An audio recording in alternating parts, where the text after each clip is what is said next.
আজ আমরা কত অধ্যায়ের পড়াটা শিখব? একাদশ অধ্যায়ের নাম কি? বিশ্বরূপ দর্শনীয়। এখান থেকে আমরা কত নম্বর শ্লোক শিখব? 9 নম্বর। 9 নম্বর শ্লোক কে বলেছেন? অর্জুন কি? সঞ্জয়। শব্দগুলো জেনে নি। এবং মুক্তা তত রাজন মহাযোগেশ্বর হরি দর্শায় মাস ও পার্থায় পরমম রূপম ঐশ্বরম। এবং মুক্তা তত রাজন মহাযোগেশ্বর হরি দর্শায় মাস ও পার্থায় পরমম রূপম ঐশ্বরম।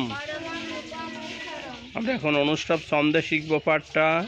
এবং মুক্তা তত রাজন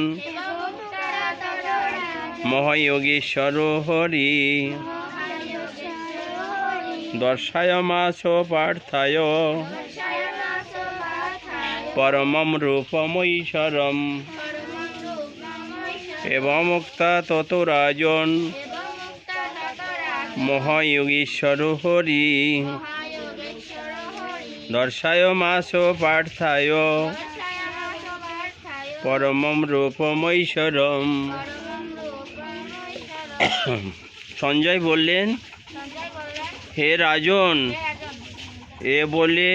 এইভাবে বলে মহান যজ্ঞেশ্বর ভগবান শ্রীকৃষ্ণ অর্জুনকে তার অলৌকিক বিশ্বরূপ দেখালেন।